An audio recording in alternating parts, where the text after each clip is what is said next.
अलीगढ़ में भारतीय किसान यूनियन भानु से संबद्ध किसान सेना ने अलीगढ़ मुस्लिम विश्वविद्यालय AMU प्रशासन द्वारा की गई 35 से 40% फीस वृद्धि और छात्रावास शुल्क बढ़ोतरी के विरोध में मंगलवार को जिला अधिकारी को ज्ञापन सौंपा। किसान सेना ने इसे छात्रों के हितों के खिलाफ बताते हुए तत्काल वृद्धि वापस लेने की मांग की।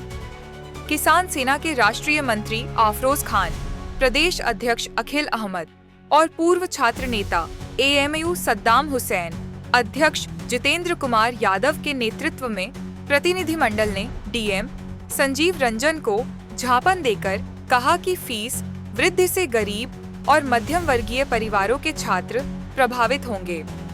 उन्होंने चेतावनी दी कि यदि मांगे पूरी नहीं हुई तो आंदोलन को तेज किया जाएगा। कम करनी पड़ेगी। केंद्र सरकार की धांधली नहीं चलेगी। केंद्र सरकार की धांधली नहीं चलेगी। ये सरकार शिक्षा विरोधी है,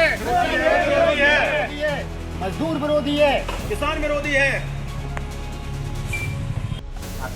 किस तरीके से जो फीस बढ़ी है? देखिए, आज जो ज्ञापन दिया हमने DM साहब के माध्यम से, जो अलीगढ़ मुस्लिम यूनिवर्सिटी में फीस वृद्धि की गई है, जो छात्रों पर बोझ डाला गया, उसके लिए हमने एक DM साहब के माध्यम से वाइस चांसलर महोदया के लिए ज्ञापन दिया और उसमें हमने मांग की है जो छात्रों पर बोझ डाला गया उसको तत्काल प्रभाव से वापस लिया जाए। अगर वापस नहीं लेते हैं तो किसान सेना और सारे संगठन मिलकर एक बड़ा आंदोलन करेंगे। कोई यूनिवर्सिटी में किसानों के ही बच्चे पढ़ रहे हैं, गरीबों के ही बच्चे पढ़ रहे हैं, लेकिन ये इस तरीके से फीस बढ़ाकर उन लोगों पर बोझ डालने का काम कर रहे हैं और ये बोझ हम डालने नहीं देंगे, क्योंकि अगर इस तरीके से बच्चों पर ये बोझ डालेंगे तो बच्चे एजुकेशन हासिल नहीं कर पाएंगे, फिर वो गलत चीज़ों में इन्वॉल्व होंगे। अगर यूनिवर्सिटी को चाहिए तो बच्चों की फीस बिल्कुल माफ़ करे, फ्री एजुकेशन देने का काम करे, लेकिन क्या हो रहा है, यहाँ पर फीस बढ़ाकर लोग बच्चों पे बोझ डालने का काम किया जा रहा है। आज क्योंकि यूनिवर्सिटी में दुनिया के कोने कोने के बच्चे पढ़ते हैं, गरीब पढ़ते हैं, मजदूर के बच्चे पढ़ते हैं, सभी लोग पढ़ते हैं। इसके अलावा फीस के अलावा भी और बच्चों के और खर्चे होते हैं, किताब के खर्चे होते हैं, हॉस्टल का खर्चा होता है, डाइनिंग का खर्चा होता है, ट्रैवलिंग का खर्चा होता है,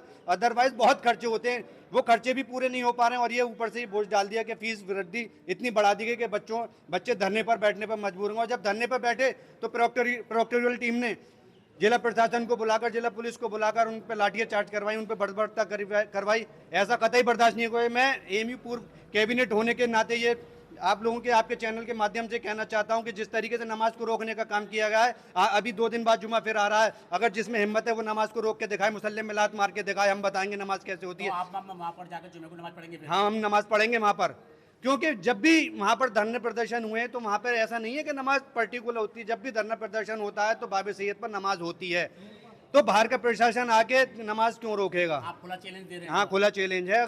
अगर बच्चों की फीस वृद्धि की वापस नहीं हुई और अगर बच्चे दोबारा नमाज पढ़ते हैं तो उन नमाज को रोकने का कोई भी काम करेगा तो बड़ा आंदोलन किया जाएगा। ज्ञापन दिया है वो अलीगढ़ मुस्लिम यूनिवर्सिटी के अंदर जो छात्र, हमारे सभी गरीब मजदूर कामगारों में जो बच्चे पढ़ रहे हैं, उसमें जो फीस वृद्धि को लेकर आज जो ज्ञापन दिया कि हमारे 2 दिन पहले हमारे किसान सेना के राष्ट्रीय अध्यक्ष चौधरी अवनीत पवार से हमारी वार्ता हुई। उन्होंने कहा कि आप जाइए और DM साहब के माध्यम से अलीगढ़ मुस्लिम यूनिवर्सिटी के द्वारा पहुँचाएगी ये ज्ञापन। जो ज्ञापन हमने दिया है, हमने सारी इसमें फीस वृद्धि की मांग को लिया है। जो अलीगढ़ का जो प्रशासन है, जो कैंपस में घुसकर छात्रों को मारपिटाई कर रहे हैं और ज़बरदस्ती उन्हें घसीट कर जेल में डालने का काम कर रहे हैं, उन सबको लेकर हमने अपने ज्ञापन में बात रखी है, जो हमने DM के द्वारा वाइस चांसलर को पहुँचाने का काम किया। अगर वाइस चांसलर और अलीगढ़ का जो DM साहब है, अगर इस पर तुरंत संज्ञान नहीं लेते तो ये किसान सेना अपने संयुक्त मोर्चे के साथ मिलकर और मजदूर के माध्यम से इन सबको ये अवगत कराएगा कि अलीगढ़ प्रशासन ने और अलीगढ़ के जो DM साहब है उन पर हमारे ज्ञापन पे कोई संज्ञान नहीं लिया, तो हो सकता है कहीं ना कहीं ये किसान सेना, किसान संगठन सभी एक धरने का रूप ना ले ले, जो कि किसान छात्र अपना आंदोलन कर रहे हैं, लेकिन किसान सेना उस चीज को लेकर आज में ज्ञापन दे रही है। अलीगढ़ मुस्लिम यूनिवर्सिटी में के अंदर जो बच्चे पढ़ते हैं वो किसके पढ़ रहे हैं? वो हम सब गरीब मजदूर किसान के बच्चे पढ़ रहे हैं। आज हमारे पास, किसानों के पास 2000 रुपये तक का पैसा नहीं जो हम अपना बीज ला सके। हम 35% 40% वृद्धि बढ़ाकर उनकी फीस कैसे जमा करें? सरकार चाहती है कि किसान का बच्चा, मजदूर का बच्चा, कामगार का बच्चा न पढ़ सके। अगर वो पढ़ेगा तो इनसे सवालात करेगा। सरकार चाहती है कि किसान हित की कोई बात ना हो, किसान पर सरकार कोई काम नहीं करती, छात्र पे कोई काम नहीं करती, चिकित्सा पे कोई काम नहीं करती। अभी जो आर्मी में जो भर्ती कराई थी इन्होंने, 4 साल की जो नौकरी दी थी, उसका परिणाम क्या निकला आप सबके सामने है। सरकार नहीं चाहती किसान मजदूर कामगारों के बच्चे आगे बढ़े जो इनसे सवालात करें। अगर ये सवाल करेंगे तो इनके पास कोई सवाल है ही नहीं। कब तक अल्टीमेटम दिया है आपने? हमने अपने ज्ञापन के माध्यम से अपनी बात रखती है। 1 हफ्ते के अंदर अगर इस पर सुनवाई नहीं होती तो हम राष्ट्रीय कमेटी से अपनी बात करेंगे। जो भी आदेश राष्ट्रीय कमेटी का होगा उस आदेश पे हम काम करेंगे। क्या नाम है आपका? मेरा नाम है मोहम्मद समी, राष्ट्रीय संगठन प्रभारी किसान सेना। और इसी